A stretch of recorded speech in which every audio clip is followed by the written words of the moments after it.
when Oklahoma salt mines could be real murder. Hello, my amazing friend. Spanish explorers in the 15th century could never find gold in the Sooner State.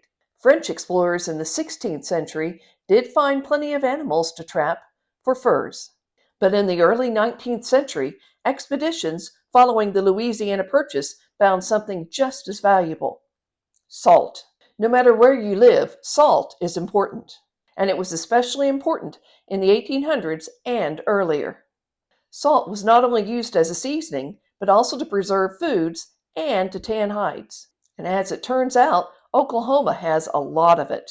Geologists have estimated that there are more than 20 trillion tons of salt underneath the red soil of the Sooner State. And in western Oklahoma, several salt plains, including the Great Salt Plains, can be found. The salt industry was a lucrative venture in Indian Territory both before and during the Civil War. When pioneers arrived in western Oklahoma, it was a simple matter of driving out to the Great Plains, loading up their wagons with salt, and then selling it to locals in Oklahoma and in Kansas. Even Jesse Chisholm, who scouted and developed the Chisholm Trail, got into the game. He would harvest salt and then sell it to Native Americans living on the plains. For those living in a landlocked area with limited transportation, salt was a valuable commodity. With no seawater to evaporate for salt, they had to find another way. The salt plains in Oklahoma and later the saline springs were the answer. Explorers in eastern Oklahoma had found those saline springs. But extracting salt from saline springs was a different matter than just shoveling it off the ground. Workers would hollow out logs to pipe the water from the springs into large kettles. Then they'd boil the saline water until only the salt remained. They'd sell the salt to locals in the area, and if the water in the rivers were deep enough, they'd ship the salt to New Orleans to sell as well.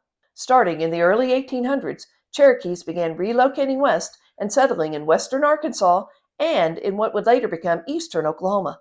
Major William Lovely was named agent to the Cherokees. He gave a license to a man who hired Johnson Campbell to manage the salt works off of the Grand River. Johnson Campbell was really good at what he did.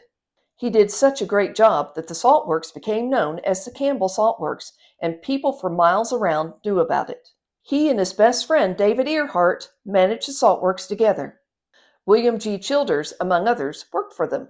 Things were going great. It was a profitable salt works. It became so well known that famous English naturalist Thomas Nuttall decided to visit it. Nuttall happened to be on a trek going west from the Mississippi River to the Rocky Mountains. He then spent time in Fort Smith, Arkansas, and then stopped in eastern Oklahoma, where he heard about the famous salt works. Being interested in botany and all things natural, he decided to check it out.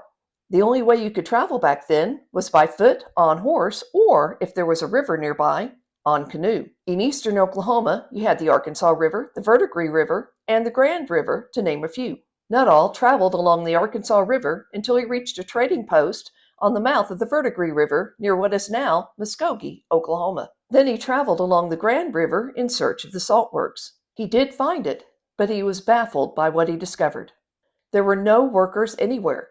The salt works was virtually abandoned. Nuttall reported the abandoned salt works to the authorities, and they went looking for Campbell. When they finally found him, they were horrified. Johnson Campbell had been both shot and scalped. It might have been easy to assume that Native Americans were responsible for the grisly deed.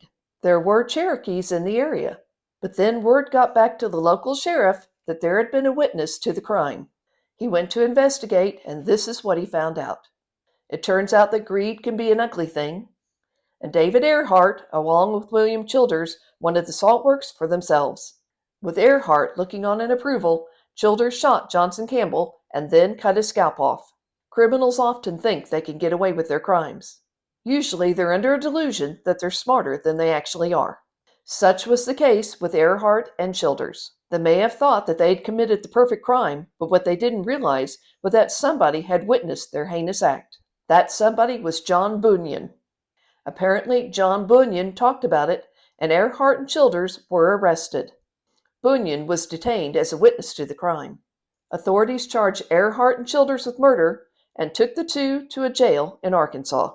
A man named Timothy Flint, who saw the two men around this time, said he had never seen two men with such diabolical countenances. Unfortunately, the jail cell was deemed unsafe and unfit for confinement. The Arkansas governor ordered that the 2 men be transferred to a jail in Lawrence County. During the process, Earheart and Childers escaped and were never seen again. I suspect people in the area didn't sleep well after that. But when it comes to making money, murder has never deterred anyone for long. Someone else took over the salt works, and salt harvesting has been continued to this day. Salt harvesting is especially popular in western Oklahoma. People began erecting salt plants in Blaine County at the beginning of the 20th century.